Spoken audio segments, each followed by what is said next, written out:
Greetings, everyone. I'm Mary Conley Eggert, founder of Global Waterworks, and thrilled to be here with Paul Gagliardo and his partner, Anna Gagliardo, who are experts in innovation. Actually, they run the Water Entrepreneur, and you can find them in their podcast and potentially be a star if you get to know them well. And I'm just thrilled because I got to know Paul or saw him. I didn't even really get to interact because he was up on the podium at their first conference that I attended in water with the California Israel Water Initiative and lending insights from California, where he was leading innovation in San Diego at that time. And so I'm just hoping that you could share a little bit more, Paul, about how you got started in water and we can better understand the path to becoming an innovator. Thanks. Hi, Mary. Yeah, it's an interesting story. I was working at the city of San Diego, and I didn't realize it, but I was the de facto troubleshooter. Every once in a while, the city manager would pluck me out and send me someplace different. And so I had worked on hazardous waste remediation. I was working at running the landfills because we were running out of landfill space. And one of the senior project managers in the water division left to go to a consulting firm, and I was asked to take over his project, which was about halfway done, a water treatment plant that also was doing research into the infamous toilet to tap, making sewage directly into drinking water.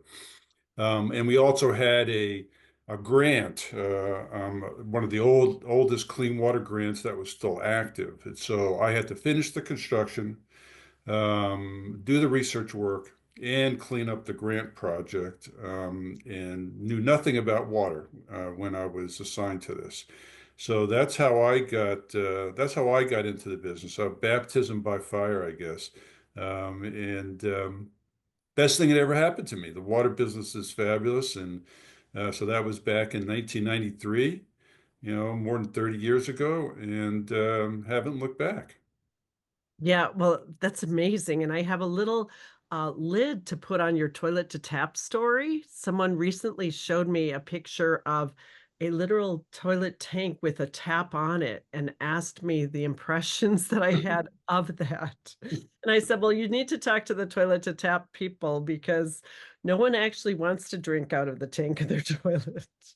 But it sounded good as far as expediting things at the time. But Yeah, congratulations to you. That was a tremendous innovation. And now, yeah, it's and now many places are doing it. Singapore, Orange County Water District, and speaking of Orange County Water District, that's how Anna got into the water business. Anna, why don't you tell them your story? Mhm.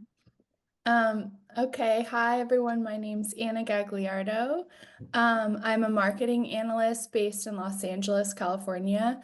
I'm also the producer of the Water Entrepreneur podcast, which we'll talk about later probably. But yeah, so about 3 years ago, I was teaching high school and I was looking to switch careers. And my father, Paul, was looking for a field technician to operate and monitor a pilot device at Orange County Water District. And so that's how I pivoted into the water space. And and yeah, so Paul, you can talk a little bit more about that project if you'd like to. yeah, that was So probably one of your most proud projects, but I know also the water reuse innovation yeah, you yeah, guys there's have done. I think one of the interesting things is that for both of us, we kind of got into the water business not by design. Whether it was serendipity or being at the right place at the right time. And I think, one of the things that is important is, to one, is the water business is great. And two, if you've got the opportunity, grab that opportunity. That's really the key thing that I think you should take from those two stories. But I think the thing I am, I've done a lot of things besides that particular project We developed a research center, and we did a lot of different research into technologies at the what we call the Aqua 2000 Research Center. I was the innovation director at American Water for 9 years. I've been a judge with Imagine H2O since 2009. I'm the only OG left. I'm the only original judge that is still judging that particular contest. So I've been involved in the new technology space, ever since then. And I think one of the things that I'm most proud about, besides kind of what I'm doing now, which is always, the um, the baby you have now is always the most favorite one. But is that whole idea of doing that research work, which is still the standard for everybody that's doing direct potable reuse. They're still using that particular set of data, that documentation that proves that the systems work and that the water's safe. And that really is, to me, probably I look back on my career, even though it was the first thing I did, it stood the test of time. And that's, really interesting. We were at WEFTech, and I met one of the folks I worked with there, and we were reminiscing, and it kind of brought it all back home. I hadn't seen him in 25 years, and having that conversation was great. I'll give a shout out to Sam Adham. He and I both cut our teeth on that particular project. Oh, that is really satisfying to know that it's still standing 25 years later. You added something to the industry that has exponentially expanded our water resources. So that's very cool. Now, the issues you started with when there wasn't much innovation, when I entered, they were talking about, no one innovates in water because no one pays for water, really, or they don't pay enough for water. And now there's so many issues that have come up. What would you say are the most important issues that need to be addressed with innovation today? That's really an interesting question because there's so many things, whether you're in a kind of a first world country or a third world country, but I'll take the, kind of North American view of the world, European view of the world. One, I think that aging infrastructure is is probably our biggest problem because we have to, you can treat all the water you want, make it as perfect and clean as you want, but if the pipes leak, that doesn't do you any good. Mhm. And so you need that kind of basic infrastructure to get the water where you want it, and to bring the wastewater back so it can be treated and discharged. So I think that aging infrastructure is critical. Most of the infrastructure was built 50, 75 years ago. Um, it's past its design life. Mhm. There's not enough money to invest to replace it all. Mhm. And so one of the innovation things we can do is to come up with ways to identify, for example, where leaks are, fix them so you can keep Mhm. that pipe in service for a longer period of time. Fixing pipe without digging up the street saves a lot of money. 90% of the cost of repairing a pipe is digging up the street. So if you can fix it without doing that, you save a lot Right. of money. So I think the aging infrastructure is critical. The other thing is, I coined a term when I was giving a speech in Australia called the technology conundrum. And that was related to laboratory analysis. And the better we get at detecting contaminants, whether it's lower concentrations or different kinds of contaminants, microplastics, PFAS, once you find them, you're obligated to do something about it. And so as our monitoring techniques get better, we find more things, and people get more upset that there's things in the water. And then, we have to go through the process, like with PFAS, You do health effect studies, you do epidemiological studies, you determine that yes, it's a negative health impact, and now you have to treat for it. So then you start adding on technologies that have to resolve that particular Mhm. crisis, if you will. And so I think that's the other piece of the puzzle, whether it's microplastics, whatever it happens to be. We have the lead and copper rule because of the lead Right. service line. So all of those things are requiring innovations from a purely public health perspective, which is the prime driver, I think, at the end of the day. So for me, those are the things that I think are top of mind. But I'm an old school guy. I've been in the business a long time. There's a lot of things that kind of pass by me. And Anna, you're new in the business. What kind of things do you think are, kind of the most important issues of the day? Mhm. Yeah, so you were kind of speaking of, the issues like nationally. So like I feel like for me, lately I've been thinking a lot about like the global commitment that is needed to help solve the water crisis. And so my dad has a new series on LinkedIn called Wednesday Water. And last week we spoke about the dire need for more federal funding. Mhm. So we need like a global commitment to investment, innovation, and policy reform.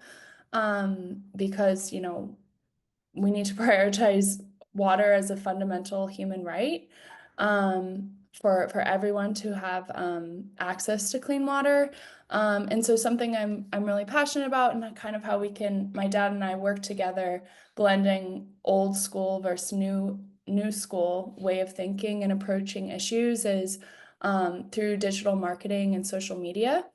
And so kind of what we do and how we collaborate together is we go to different conferences and we interview different startups and different founders, and we do live interviews, live video content.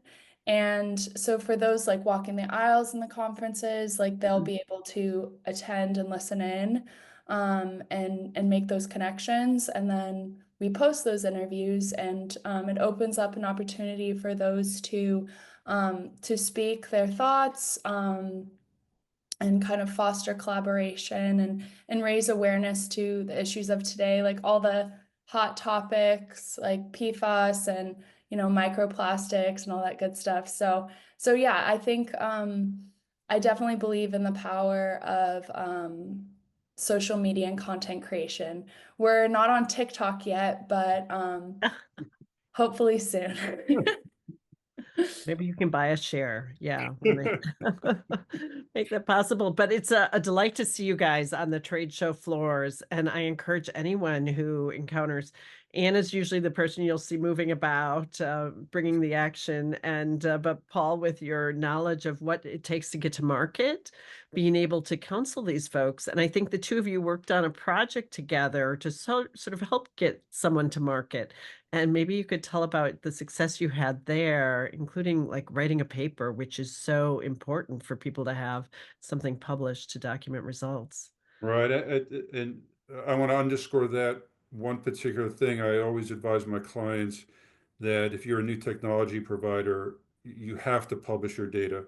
It's absolutely critical. When I was at the research center, we published, every month. As soon as the data was available, we published it.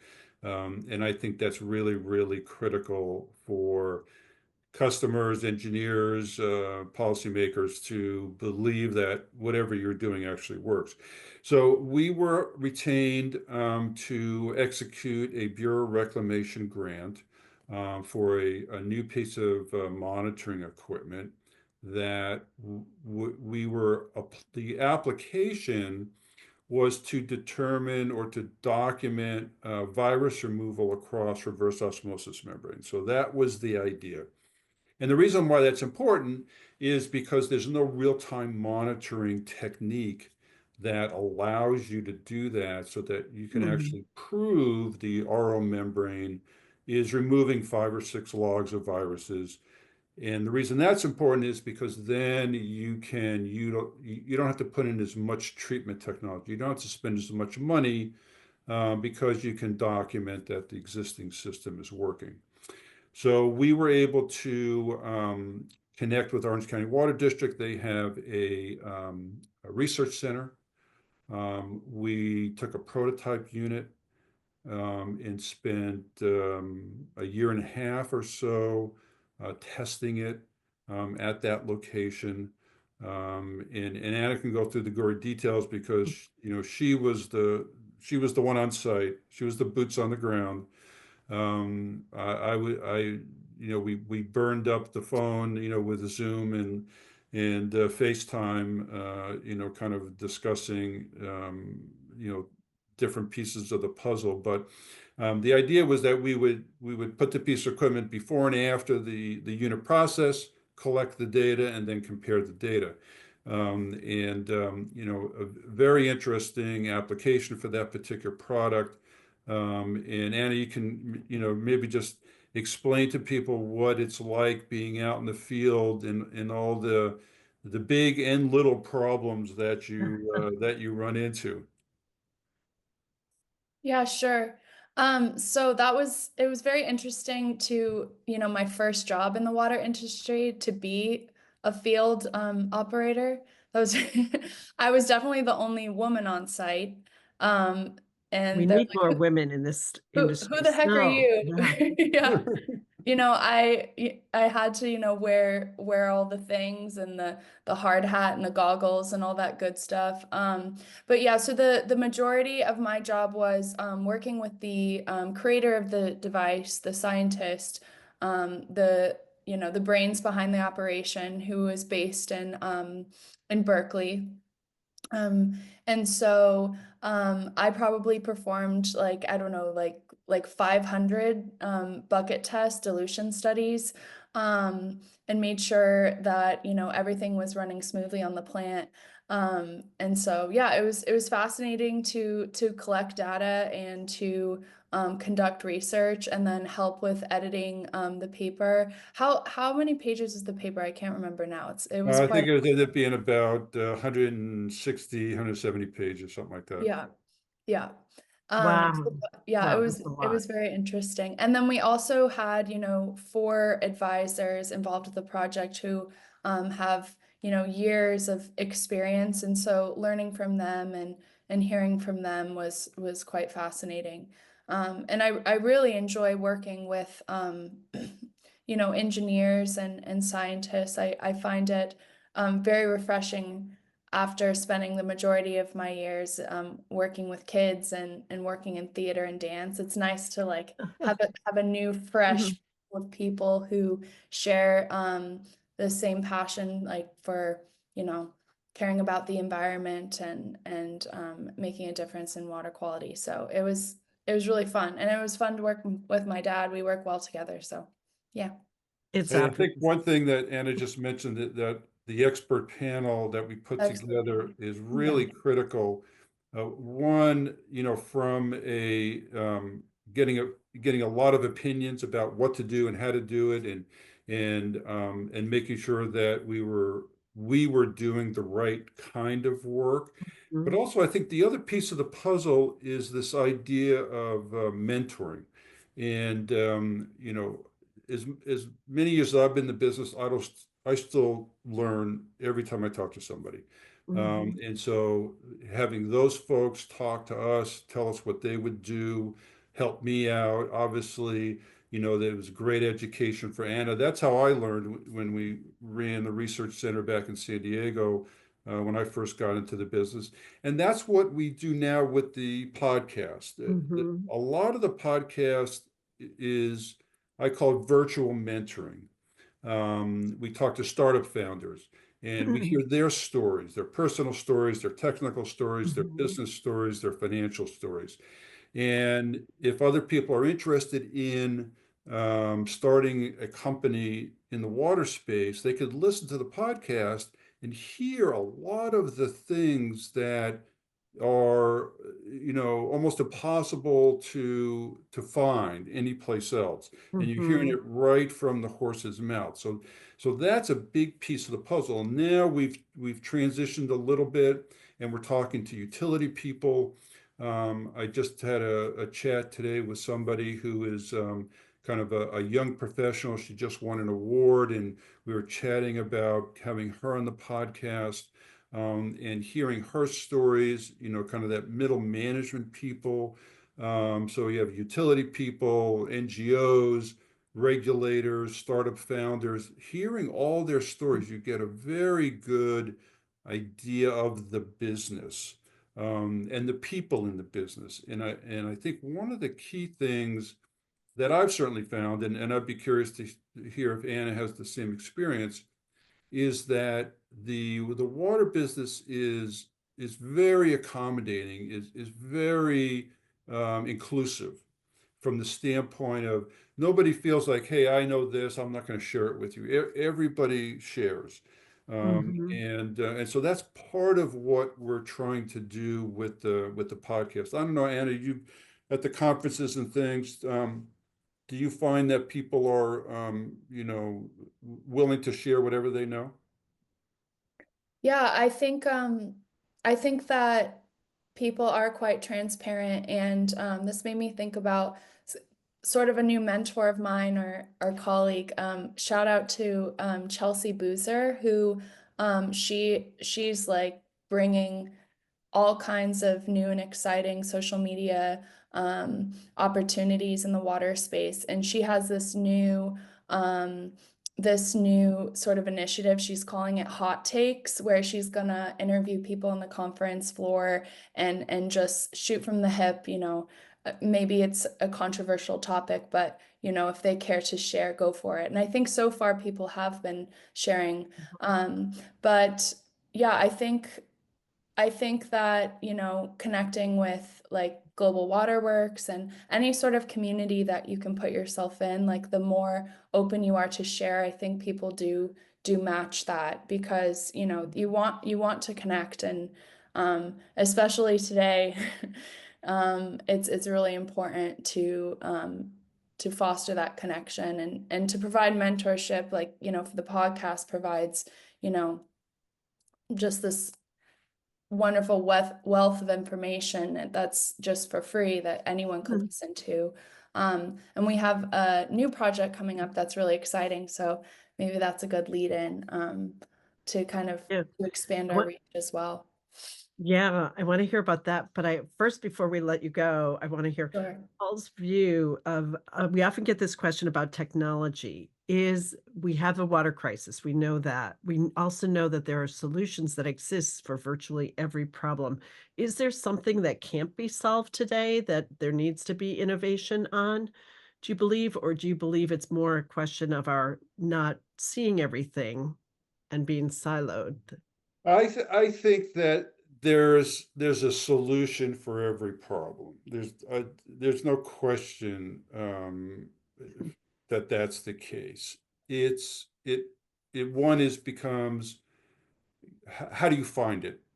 Yeah. If you're a utility person, you're up to your elbows in other problems. It's so hard to kind of just sit back and look and try to search for a solution and then vet that solution. So I think they're there, but it's matching up, the solutions with the problems. Mhm. I think is the big thing, and then de-risking trying the solutions. So Mhm. whether it's a financial risk or it's a process risk, um, it utilities, they don't want to take risks. They want to, be very certain that what they're doing is working, is not impacting public health. So by de-risking the testing of solutions, and then understanding the value proposition. So the value proposition is not only money, but also how well does it work, the technical efficacy of the solution. Because some new solutions they're new, but they maybe work 5% better. And is that worth it? Probably not. Mhm. So you need something that's going to work maybe a lot better or be a lot cheaper, for Mhm. you to make that investment. But matching up the solutions Mhm. to the problems, I think is really the key piece of the puzzle. And I wish there were more open source locations where systems could be tested in real life situations, the data published, and have that, be, just to live it around as much as possible, Mhm. so that every utility, small or large, could access this information in a non-salesy kind of way. So very objective. Hey, we're an independent third party, we're like Underwriter Laboratory. We tested this piece of equipment, it did this. Um, if it worked, great. If it didn't work, we're going to tell you that too.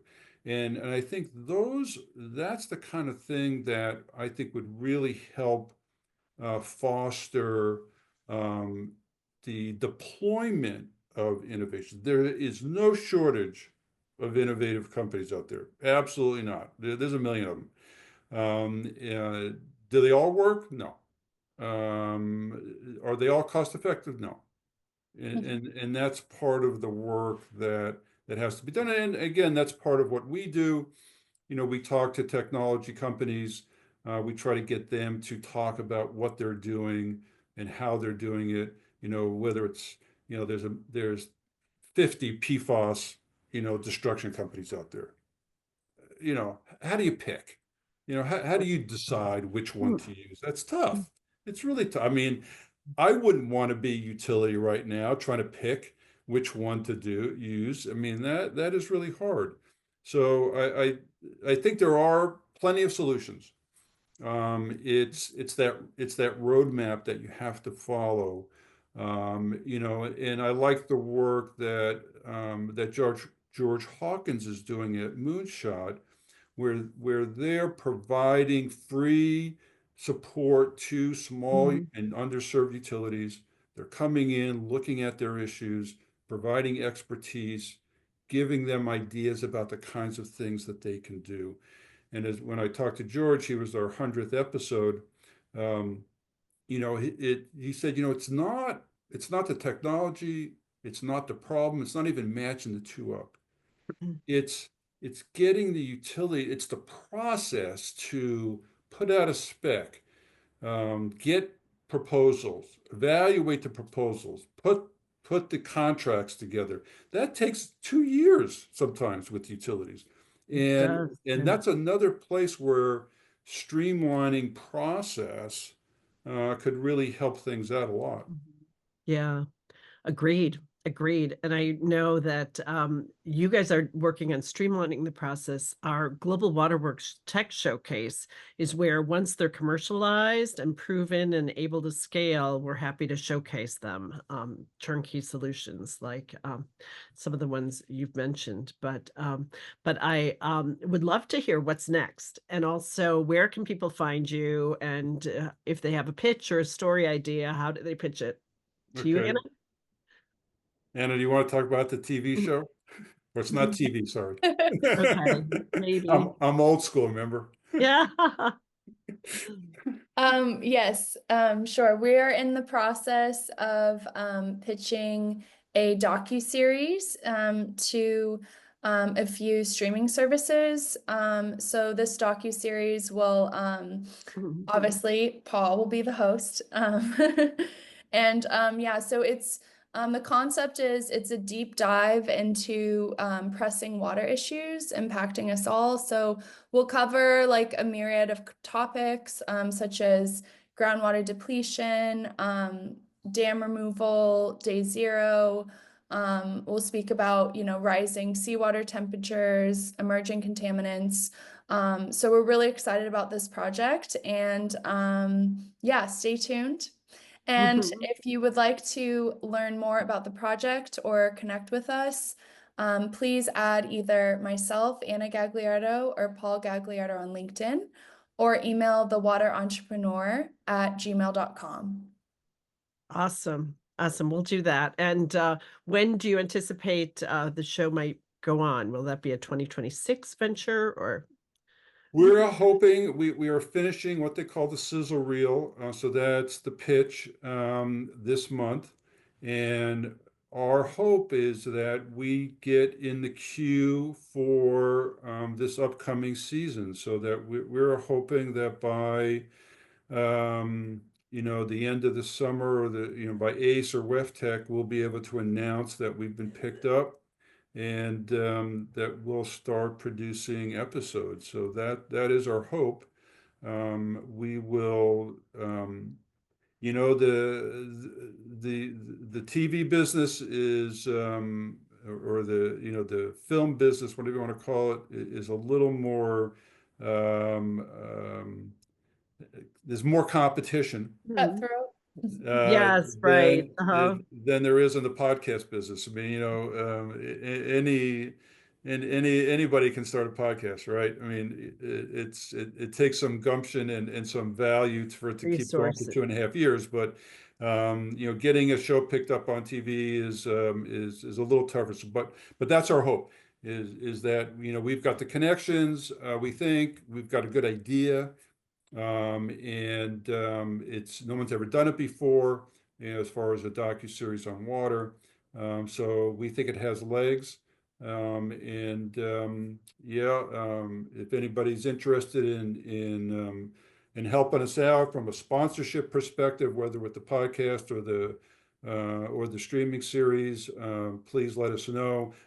Also, we have a website, thewaterentrepreneur.org, where anybody can look at other content that we've generated. So that's another place to look at us. And Anna, which podcasts locations are we on? We're on Spotify and Apple Podcasts. Awesome. Yeah. Awesome. And I highly encourage just talking to Paul or Anna, I mean, to make sure that you have all your ducks in a row to understand the industry. If you're an entrepreneur, you can get great tips, plus potential show or exposure, or maybe you might be featured in their TV or docu-series. I'm old school too, Paul. So, well, Old great to be school with you versus new guys. school. Yeah, yeah, we need the new school and we need to bring the students in here. So hopefully that will come full circle with you, Anna, where you can bring what you're knowing here out back to the schools. So I think Yeah, that'd be a good absolutely. show. Absolutely. Yeah, we look forward to any potential collaboration with the Waterworks community. So thank you so much, Yeah. Well, we hope to Mary, feature for this you. opportunity. So, and then people can ask their questions and you can be in discussions. And we have a huge group of very innovative waterpreneurs who you can tap as sources for future episodes. But thanks again. Really always good to see you guys. And I hope to do more of this.